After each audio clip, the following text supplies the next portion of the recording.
Hey guys, welcome to my channel. So I know it's been a while, I've missed you guys so much. So in this video I'm basically going to be explaining to you guys the surgery I got and what endometriosis is and how it is to get this surgery, this laparoscopy surgery, while this pandemic is going on. So today's video is going to be a little different. I'm just here comfy on my bed, relaxing, chilling. I'm recovered pretty much almost completely. I still have some healing to go, but as you can see I just kicked my legs in the air. Your girl's doing a lot better. So if you want to hear everything I have to say about this condition and my surgery, then please keep watching. Alrighty guys, so I'm currently filming. There's a tropical storm on the way, so if it starts raining like crazy, I'm sorry y'all.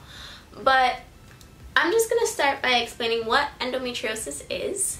It is a condition that affects women. It affects 1 in 10 women. So if you think about that, that's kind of insane because most classrooms have about 10 women. So 1 in every classroom will probably be diagnosed with endometriosis.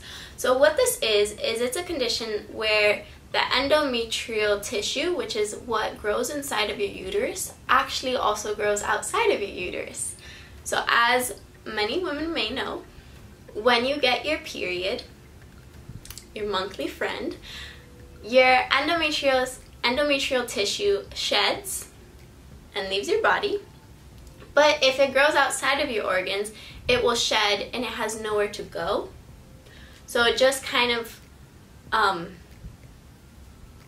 you are internally bleeding, and also it starts growing on other organs like your bladder, your intestine, just anywhere around it.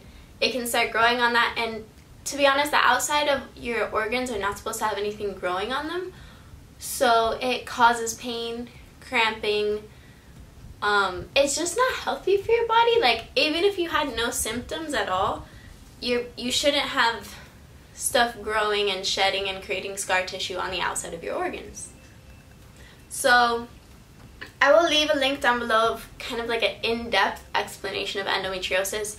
People do not know why it happens. It's been around for a long time, but it is extremely under-researched.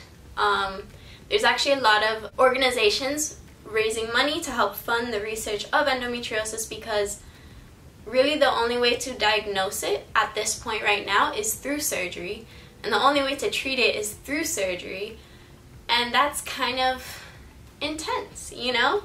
And to go into a surgery not even knowing if you have this specific issue can be a little scary. And hopefully through research and hopefully the generations to come don't have to worry so much about that. So endometriosis is considered a silent condition. So you can go with absolutely no symptoms and you can just be having this happen to you, or you can have a lot of symptoms but you go to the hospital, you go to your gynecologist and they're like, there's nothing wrong with you. We did every ultrasound, we did every blood test, we did all the urine tests, you don't have any STDs, nothing like that. And you know, after a while, a lot of women start feeling like they have something wrong with them in their head, that they might be like a hypochondriac or something, which is not the case. And the reason for this is that you can't see endometrial tissue on the outside of your organs with MRIs, ultrasounds, inside, like any ultrasound, you can't see it. So I'm going to explain to you guys that all the symptoms that you can have, but also you might not have them because everyone is different, and it's kind of interesting. So the common symptoms of endometriosis is very bad menstrual periods, like pain with your menstruation, but like very bad. Like for me personally, I would throw up a lot. I would be just cramping so bad, and lower back pain, of course, comes with it. And I know that some people just do have bad periods, and it could just be that you have a bad period. But the way that they know the difference is you need to look at the pain that you've had throughout your life with periods, and if it's gotten increasingly worse, then that's kind of like a sign that there might be something wrong. I know that that's kind of hard to gauge because it's just pain. And like, how do you gauge pain? Alright guys, so I'm currently editing this video and I realized that I didn't explain like kind of a big part of the difference between having bad cramps to having endometrial pain. And one of the other parts, other than it getting increasingly worse, is that you will have pains not only with your period, but you will kind of have pain constantly throughout the month, as well as the pain isn't just in your lower abdomen. It shoots up your back. For me, it felt like a calf cramp, the ones that wake you up in the middle of the night that feel amazing, shooting up my my vaginal canal and also my butt. And it's just a lot more intense than regular period cramps, and it can happen.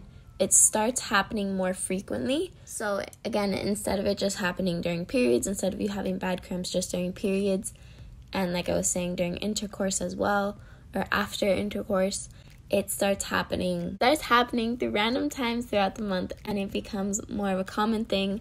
It might start happening maybe twice a month, then 3 times a month, and you just kind of have like these bad days or these bad couple days. So that's just the gist of the pain, and I think that's what I experienced, and I know that a lot of women experience that too. So another thing is having UTI symptoms and then not having a UTI when you are going to get tested, like no signs of infection. Another one might be like irritable bowel syndrome symptoms. So some women experience a lot of pain with going to the bathroom, like number 2. So number 1 and number 2 you could have issues with. Thankfully I didn't have it with, that, but I did have the urination one. So basically just a lot of pain. One thing that is very significant, and you should not feel this pain, is pain during sex, intercourse. You should not have pain during intercourse. And for some people it does even get to the point that even touching outside, the vulva and everything else can be painful for some women if their endometriosis continues to be untreated. So if you are having pain during intercourse, you should go get it checked out, whether it's for endometriosis or STDs. So obviously get your annual pap smear. If your pap smear comes back negative and you are perfectly fine, you don't have any STDs or STIs, and you're experiencing pain with intercourse along with like bad periods, then it's possible that you might have this. A lot of nausea. Sometimes I would get like food aversions, like I'd just look at food and be like, it was really bad. And the main one that I was worried about was infertility. Now, I am not trying to have a baby anytime soon. Your girl's 22. I'm trying to still live my life. But in the future, having a family is something that I definitely want. So when I found out that that could be a symptom, I wanted to know for sure now. I know, again, I'm not having kids anytime soon, but just to get it treated now in case it was horrible. And when I'm like in my late 20s and my 30s, and when I want to have a family, I will be able to. So I think that a lot of women don't find out that they even have endometriosis until they go and they're trying to have kids, and they go for years and years and they try to have kids, and they're just like, what is wrong with my body? And that's normally when people are diagnosed. And I will tell you guys this now, I know that it is, again, a silent condition. Like, you don't know if you have it until they literally go inside, cut you open, and look. But you know your body best, and really feel out and feel what you feel and understand it. I know it sounds so weird and so hard, but that is endometriosis, and I basically had almost all of those symptoms other than like infertility and the irritable bowel syndrome. And it sucks because some days you just wake up and you're in pain. You don't know why. You're just like, I'm hurting. Another thing that you might experience, so I would just touch my butt, my belly, my lower belly like this, or I'd just like rub it, and I'd feel like it felt like pressing on a bruise. And for a while I just thought, oh, I must be like really sore from my workouts, like your girl's getting strong. But then I realized it was constant, and it wasn't just after I'd work out, it'd be just anytime I touched my belly it would hurt. So that might be another symptom that you guys might experience. So now what you guys actually came here for, the surgery is done different depending on your surgeon, but I went to a laparoscopy specialist. So he specializes in doing laparoscopy and exploratory surgeries. So I'm very thankful to him. I went in, we went for a consultation. He's just like, I'm pretty sure you have it. I've worked with patients like you for about 30 years. It does sound like you have it. Also, my aunts, 2 of my aunts had it. And he says it's not necessarily genetic, but they think it has something to do with that. Again, it's extremely under-researched, and he said that to me. He's just like, you know, we don't know why it happens, but, you know, you probably have it. The next thing to do was to schedule a surgery, because how can you diagnose someone? The only way to diagnose them is with surgery. So we scheduled the surgery, and obviously it's COVID, pandemic, coronavirus, everything is going on, so it was a little bit different. So before the surgery I got tested for COVID twice, both times negative. They just really wanted to make sure that I was going into the surgery healthy, which is completely understandable. But the day of the surgery I wasn't allowed to have anyone with me, so I went into the pre-op room and I waited there for like several hours by myself, and it was honestly not bad. I had my phone. I would suggest bringing a phone and a book, but don't bring too much stuff, don't overwhelm yourself. Now, a lot of people do stay overnight after this surgery, but because of COVID, he told me, and even the nurses told me, they're like, we're gonna try to get you out of here like as soon as we possibly can.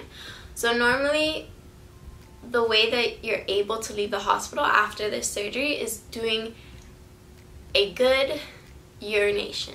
Like once you can urinate on your own, you are good, they can send you home, and if you can't, they'll either keep you or put a catheter in and then send you home.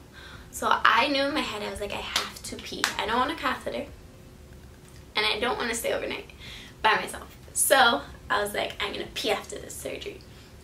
So going into surgery was perfectly normal. I've had surgeries before. You get put under, you don't realize anything, and then you wake up. So waking up was interesting because your stomach gets filled up with air during the surgery.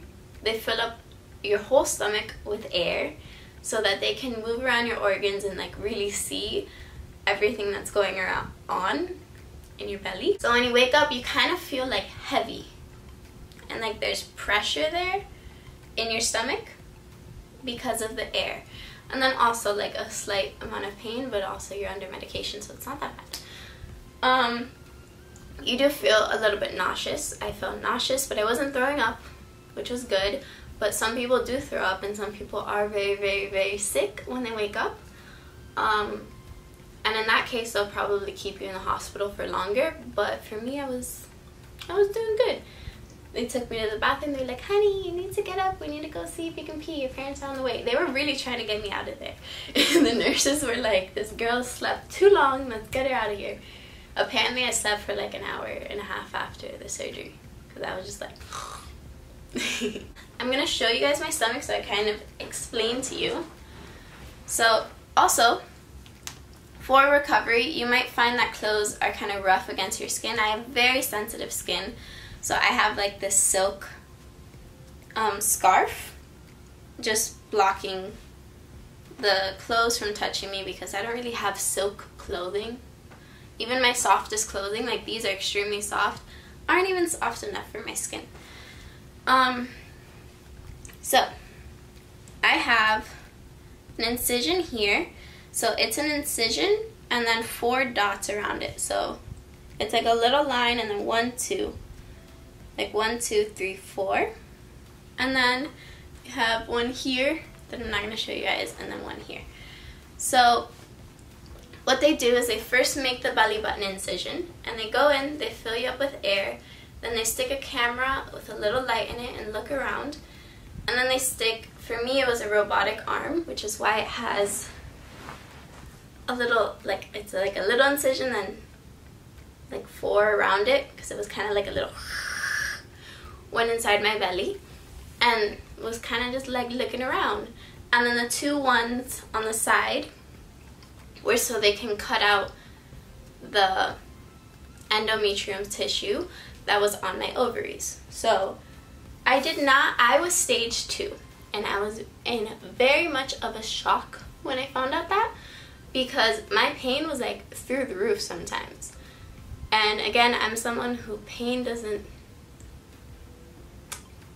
I'm very good with pain. Pain doesn't normally hold me down. But I will say that the pain that I felt with endometriosis has been the worst pain I've ever felt in my life. I've had broken bones, I've had other surgeries, I've literally had stitches under my eyes, I've had bilateral carpal tunnel, like, you know, I've had everything. But this is honestly the worst pain that I've ever experienced in my life. And I was expecting like stage 4 because of the pain. So it is 4 stages of endometriosis, and I will explain you them now. Can't talk. Okay, so I'm going to explain to you guys the stages of endometriosis, because when you are diagnosed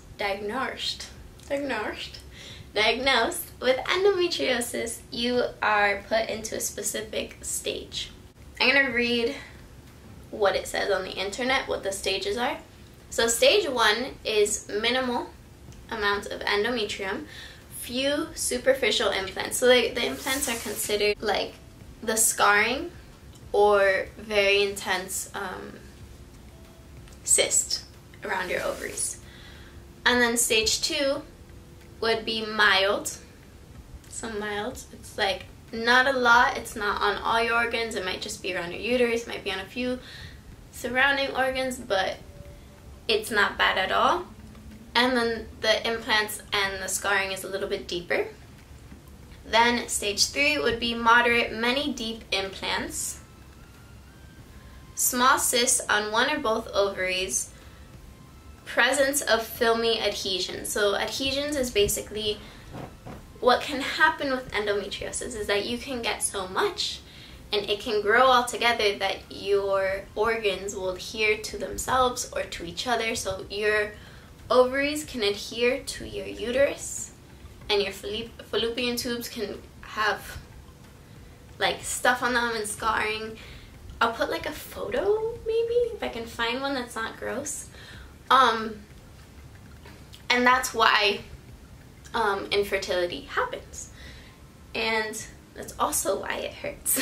And then stage 4 would be severe, you know, a lot of it, many deep implants, large cysts on both or one ovary, many dense adhesions. So the worst that you can get is a lot of cysts everywhere, and these cysts are actually filled with blood. They're called chocolate cysts, which is super nasty. I don't know why. They like made it grosser than it had to be. But basically, because I told you that the endometriosis sheds with every period, the blood has nowhere to go, so it creates cysts. So if you have stage 4, you have a lot of those, and your organs might even be stuck together. Like literally like an organ, another organ, and then you can have like endometriosis, like kind of like stringing them together. So that would be pretty severe. I was diagnosed with stage 2, so not that bad at all, thankfully. But I will say that the amount of pain that you feel is completely unrelated with what stage you have, because there are many women who have none of these symptoms, who have easy breezy, beautiful lives when it comes to their ovaries and uterus, and then again they go to have kids in the future and they find out that they have stage 4 endometriosis. So just so you guys know, if you guys are feeling horrible pain, you might only have stage 1, you never know. So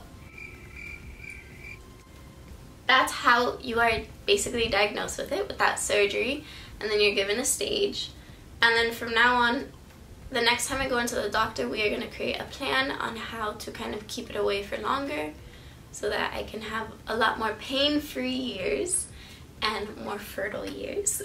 Much as some people do, I don't think my recovery was that bad. It's been a week and a day, and I'm here sitting. I can bend my legs in, straighten them out, like,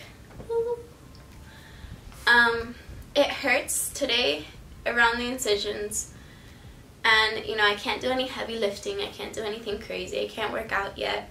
So many people helping me, and you know, get yourself a best friend to stay with you, a boyfriend, a mom, a dad, a brother, sister to just chill with you for the days after the surgery, because you're basically just going to be in bed. You're going to be going pee a lot. I'm lucky enough that I have so many people helping me, and you know, get yourself a best friend to stay with you, a boyfriend, a mom, a dad, a brother, sister to just chill with you for the days after the surgery, because you're basically just going to be in bed. You're going to be going pee a lot. I'm still going pee like every 30 minutes. The day after, my stomach was like huge.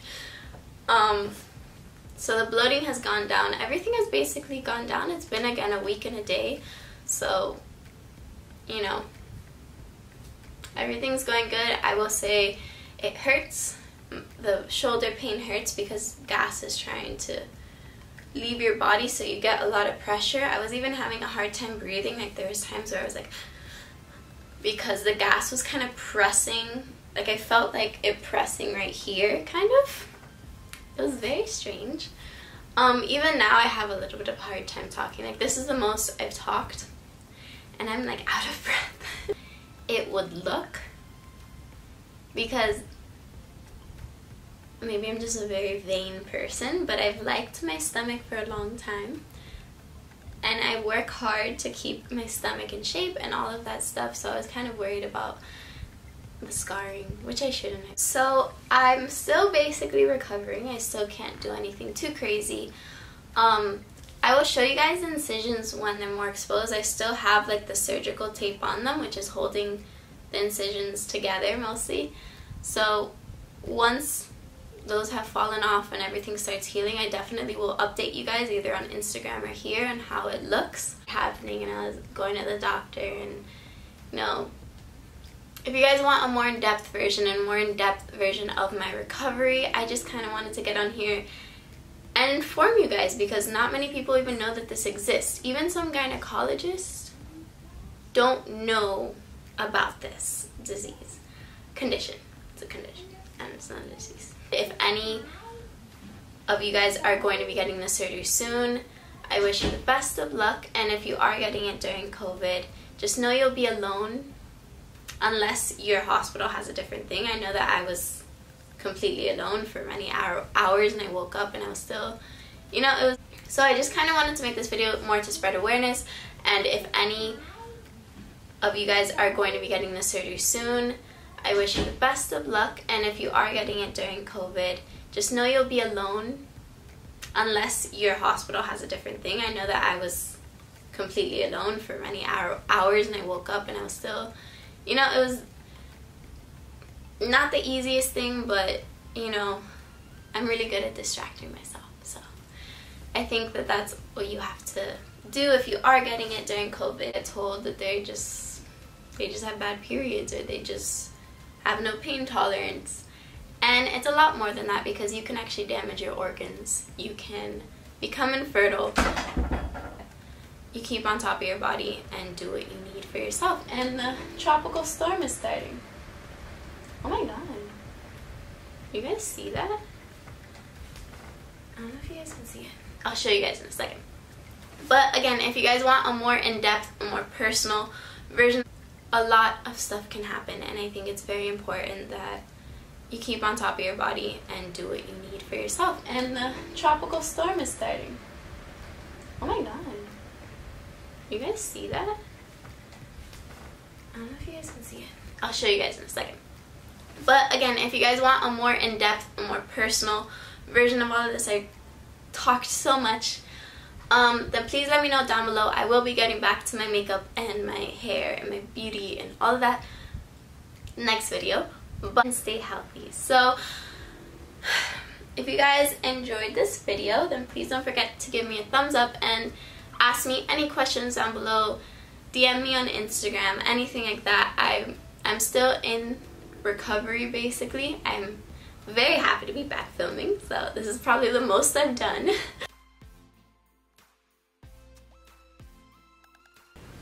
Do you guys want to see what's going on outside? Let me see.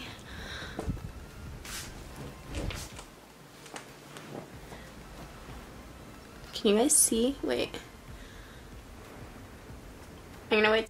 But yeah, I'll see you guys in the next video. I'm so excited.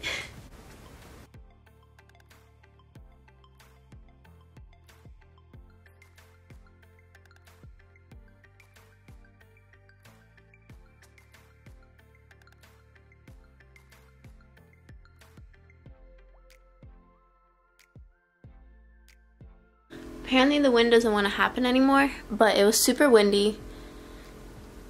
Now it's not so much windy.